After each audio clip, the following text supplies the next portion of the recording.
Hello everyone, and welcome back to Autonomia, the show where we bring ideas from the libertarian left to everyday people, and foster conversation on what we believe in hopes of proving that we all have far more in common than we are trained to believe. My name is Hayward, and I am your host. As always, our intro and outro music come from a song called A Bigger Cage is Still a Prison by System Failure. If you'd like to look up this song, the band spells System, C-I-S-T-E-M, for political reasons. There's nothing I want more than to sleep under the night sky, hear the animals as they go about their lives, feel the fire warm my body, feel the mud under my toes, but tonight this cell keeps me enclosed.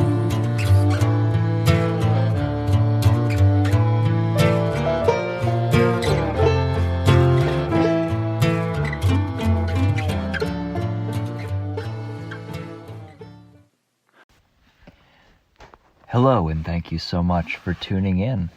It's been quite a while, I think over a year, and I am continuing the long-standing tradition of apologizing every time an episode starts because there's just so much time in between every episode, and I always have some silly nonsense excuse like my phone's been destroyed, or haven't had access to a computer, working so much, raising children, just all the stuff of life that seems to get in the way of setting time aside to record and then edit podcast episodes. My hope is that sometime in the not too distant future, it will be much easier for me to continue to put out this content and maybe even stick to something that looks like a schedule. That's my hope. Whether or not I can live up to that is certainly a matter of debate.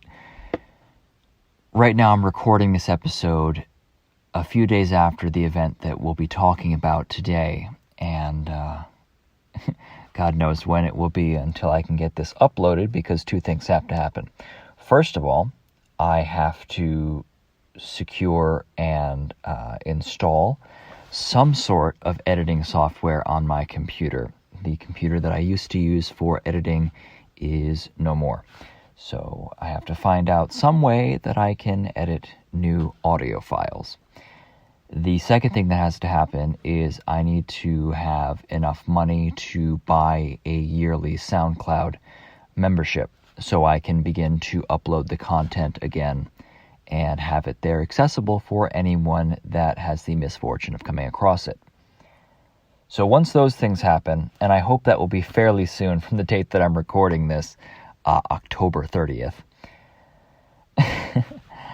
and just a reflection of the sheer busyness that I deal with, it's been a literal week to the day since the event that I'm going to be talking about.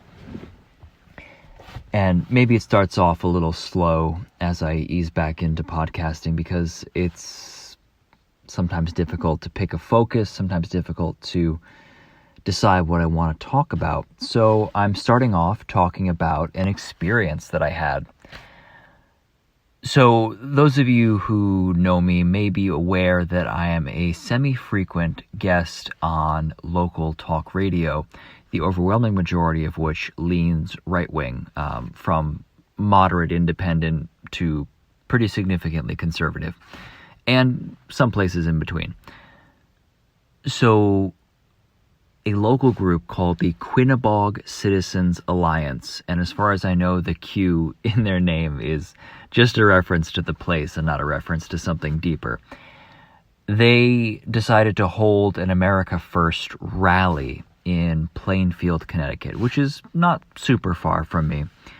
And they billed the event as a place to just discuss America First, being American, that whole patriotic assemblage of people, where local speakers would share their views and sort of like a pep rally type thing. Now, they claim that it was nonpartisan, and they claim that anyone was invited. And anyone who knows political rallies knows that that's almost never, strictly speaking, the case. It's quite clear that they have a right-leaning bent to them, which they're allowed to have. That's fine. But I'm curious how open they are to multi-partisan dialogue. So I decided I wanted to show up and be there, despite the fact, or perhaps because of the fact, that their headline speaker for the event was none other than Marjorie Taylor Greene. So that seemed like something that would bring out a lot of the most devoted Trump MAGA people that are in our area. So I thought, as someone who's very much not that, it might be interesting to go there both as someone who studies political movements, especially ones on the fringe or extreme, and as someone who's really deeply invested in dialogue between the sides, to go there. So I drive out there, or more specifically, my wife drives out there and drops me off in an adjacent parking lot because I did not want to deal with any sort of chaotic parking situation that might be happening. So I'm walking down the street. I have my little 511 messenger bag and some Dunkin' Donuts and beef jerky in it. And I'm walking down the road, and I see a group of protesters, because of course Marjorie Taylor Greene, being a very polarizing individual, had a crowd of protesters out there. And I'm walking through the group saying hi to people because I like to try to be polite to just about everyone, and some of those people I knew. I walked through the protest group to the front gate and saw a sign saying no bags. And I'm not about to let this bag get either confiscated, thrown away, whatever. So I turn around and hand this bag to someone that I know in the protest group. And my intention is to say, okay, I don't want to cause any sort of a stir, so I'm just giving this bag away at the front gate and hoping then to proceed in. As I walk toward the gate, I get confronted by a very stern-looking man who seems to be very serious about his job, which I can appreciate. And he says, "What is that you've got there?" And I had my Dunkin' Donuts and beef jerky in my hand and said, it's my food. You have a sign saying no bag, so I'm getting rid of my bag over there, so there won't be any problems. And he's like, "You can't go in here, you're a protester." I said, "I'm not a protester. I am here to see my friends inside." And he said, "Well, do you have someone you can call?" I'm like, "Well, I can try to figure that out." And he said, "You're not coming in because you're a protester." So it almost seemed as if him saying, "Can you call someone?" was a bluff of some kind. So to hear me say, "Yeah, I can absolutely call someone in there," made it more upfront that he had no intention whatsoever of letting me in. So I'm standing kind of off to the side, and he's like, "Sir, you need to move." And I'm like, "Sir, I'm not here as a protester. I'm here to speak to people." They said, "Everyone is welcome. I'm going inside." And he said, "No, you need to get back with the protesters." And I'm like, "Okay, but I'm not a protester." And he's like, "Get back with the protesters. You'll be escorted off this property." And I'm not about to have a fight with some wannabe cop about, getting into this event. So I stand off to the side.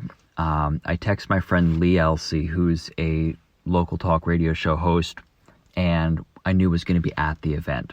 I also texted a number of people that I know in the local talk radio community to just see if anyone would be on site at the time and be willing to vouch for me, in hopes of trying to make this work. And to some of my folks on the left that might be listening, you might say, "Well, why are you trying so hard to get into this rally?" I am really, really invested in talking to people across partisan lines. I have a very easy time talking to folks wildly outside of my political background, and part of that probably is because I have moved quite a bit over the years in my political affiliation. A lot of my core beliefs haven't necessarily changed so much, but as we touched on in episode 1, I figured out that my beliefs didn't so much line up with the party and movement that I was trained to believe that they did. I learned that if I'm a person that believes in freedom, a society worth living in, and just quality of life of all people and not just those that can afford to buy their way to the top, I wouldn't be a Republican. And so I'm not. So anyways, it gets to the point where I am in a bit of a standoff with this guy, and I step away from the area where he tells me to get away from. And eventually I strike up a conversation with the gate guard, just talking about how it's a well-attended event and all that sort of stuff. Eventually it gets to the point where I say, like, hey, I'm trying to get in here. I don't have any reason to cause trouble. I have a lot of friends on the inside. At this point, Lee still hasn't got back to me because he's, doing whatever he's doing at the event. That's fine. He's busy. And eventually I get the head of security to come up, and I have a conversation with him. I'm like, hey, I'm here to see some of my friends on the inside. I know Rocky, I know Lee, I know a number of the other people at this event today, and I'm hoping to see them. And explain to them that I walked through the protester line because my wife dropped me off and I didn't want to deal with parking. And I handed off my bag to someone because I saw a sign saying, hey, no bags. So I handed it off to someone I knew because I know people all across the ideological spectrum. I am a very frequent guest on Lee's show because I can comment across the ideological spectrum, and because I know a lot of folks from different directions, so I can pull opinions and ideas that aren't usually encountered by folks on the right, and Lee has the good sense to know that has value.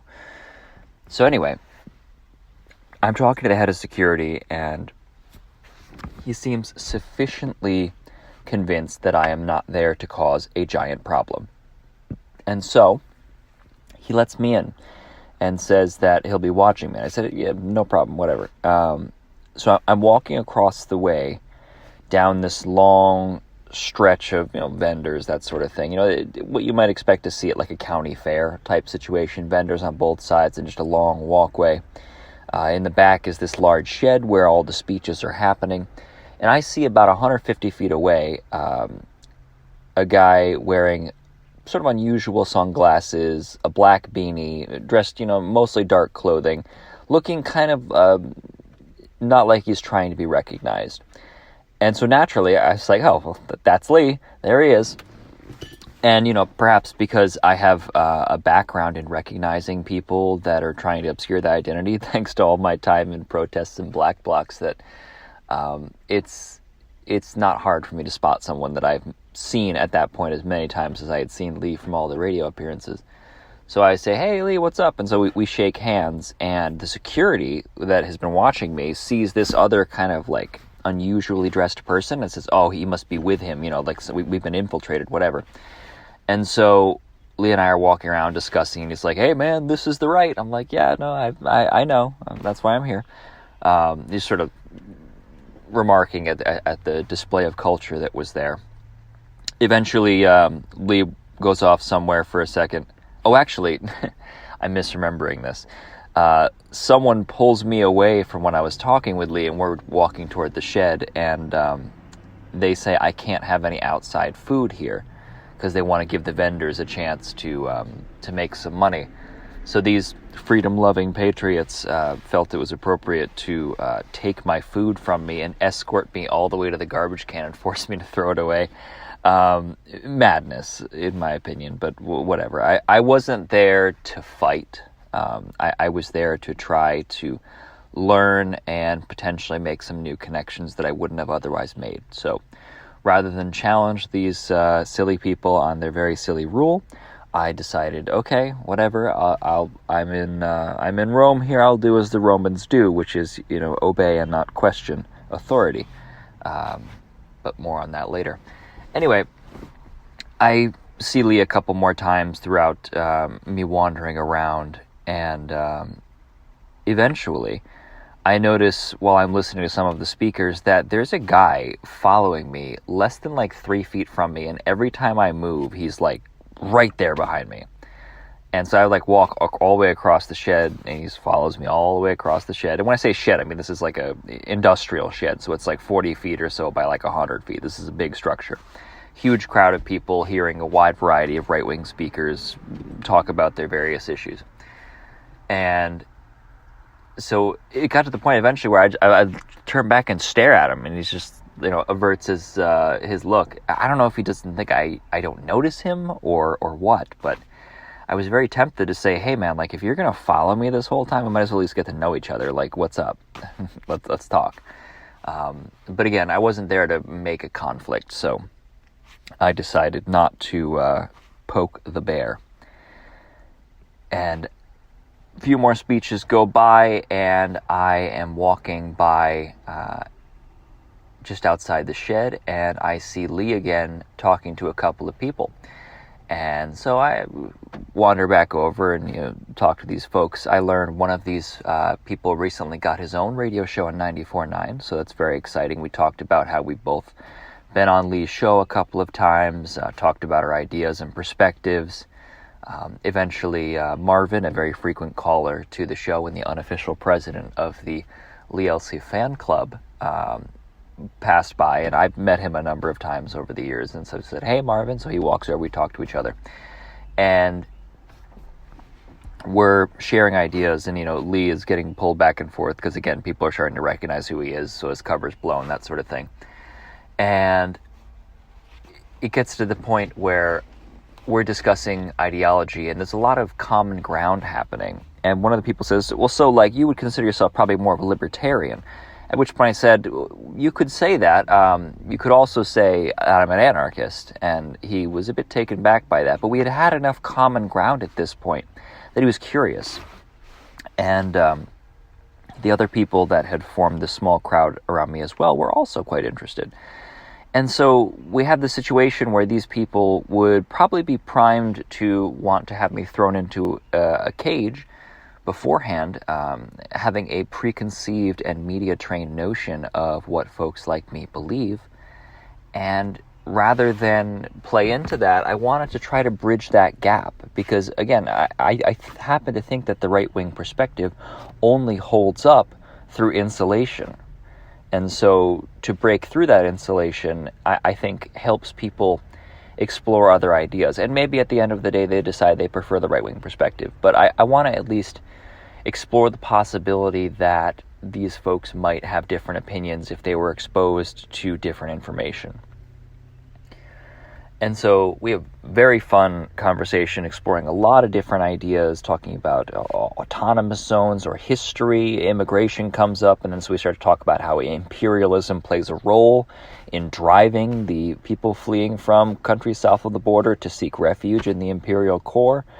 And just trying to get to the deeper truths around a lot of these issues that the right wing uses shallow analyses of in order to prop up their agendas. And so this is all really interesting, fascinating stuff, in my opinion, and apparently in their opinion too, because we talked for hours. We didn't hear most of the speakers at that point, honestly, but we had a lot of great conversation. And I'm actually recording this now in, May 5th? So quite a ways beyond October 23rd, which is when this event actually happened, and I'm actually still in contact with these people on a regular basis, and we share ideas and have a lot of really interesting conversation. These are our relationships that didn't just disappear in that day. They're still going now. And these are now folks that have their own communities and have their own networks of friends that I would never have access to, who are then sharing these ideas. And, from the anarchist perspective of saying, this system is so rotted to the core that it's probably not worth saving. I had a conversation with this guy just the other day, and he said, well, what do we do in that situation? I said, you plant seeds. And that's what we're trying to do here, is trying to plant the seeds of a better world. And you can have your ideologically pure little bubble where everyone's opinions are all more or less the same, and there's no room for growth or no entry point for people that might have different perspectives, but I think there needs to be an on-ramp somewhere. And I try to do what I can to be that on-ramp as much as I possibly can. And so a little fun aside note for that event, apparently I heard from Lee later that day that he had been followed the entire day by security as well. And so they were following Lee and I everywhere, thinking that we were some sort of Antifa provocateurs. And, I'm one of those things. And Lee is neither, at least not in the conventional sense of the word. And so eventually it gets to the point where we're speaking with Rocky, who's another host on the show, who I'm actually been recording a lot of radio rebuttals with, because him and I have a bit of a rising feud over a lot of different things, but we'll get to that more in future episodes. Him and I are talking, and Lee is there as well, and so eventually the security guards come up to Rocky and say, like, "Hey, what's with these people?" And Rocky says, "What do you mean?" "Oh, that's Lee Elsey." And he said, "Well, what about the other guy?" I said, "Well, if the other guy's with Lee, then he's probably fine." If I haven't brought this up, there was a COVID exposure at my workplace a couple of days before I went to this rally. So I was wearing an N95 mask on. I was the only person there wearing a mask, and naturally that singles you out for a number of reasons. But anyway, I did look a bit out of place, and as did Lee, of course.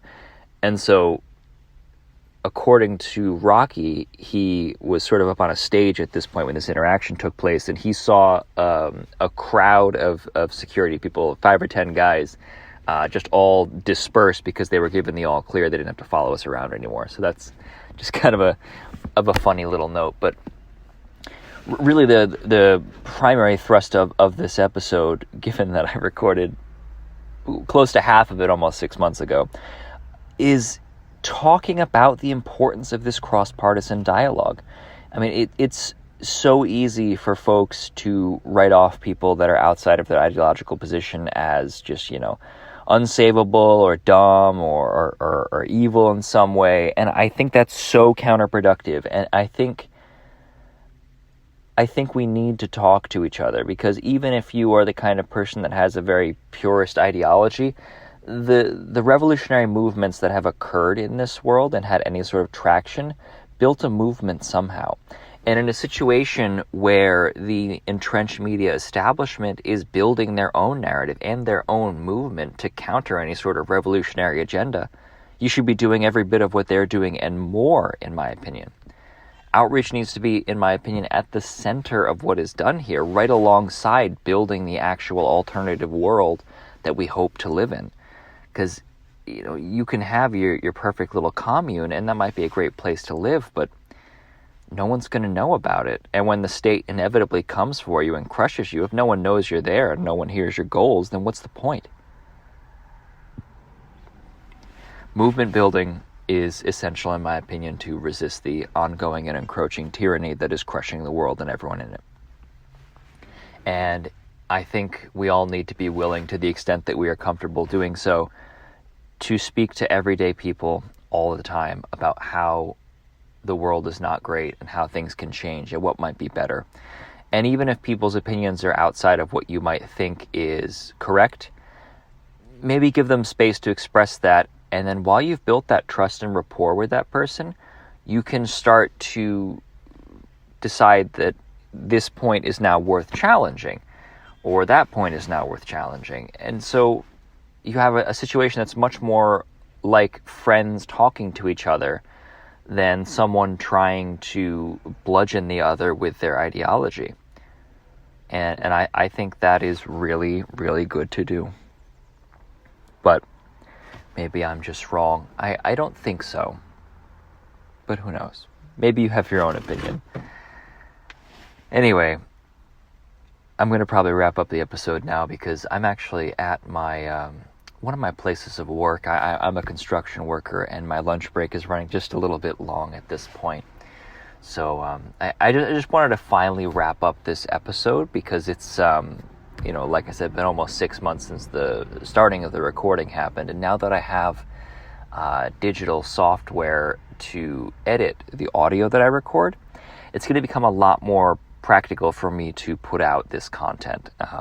I actually have probably 7 or 8 episodes worth of just raw audio recorded content that I haven't edited, and I'm really trying to resolve that and be able to put out more reliable content for you folks. So I really appreciate you listening, and I hope that if you enjoyed what you've heard here or found it interesting, that you share it as much as you can. I wouldn't be doing this stuff if I didn't believe in the project, and if I didn't believe that this project couldn't do something better for this world, I wouldn't be wasting my time. So anyways, thank you so much. I hope you'll have a great day, and go talk to people. 'Cause there's nothing I want more than to sleep under the night sky. The animals as they go about their lives, feel the fire warm my body, feel the mud under my toes. But tonight this hell keeps me enclosed. For if we don't have our freedom, if we are captured by their iron hands, then the vision for fire, it burns so much more bright. There's no justice in the system, a bigger cage is still a prison. Well, I hope that somewhere someone breaks free tonight.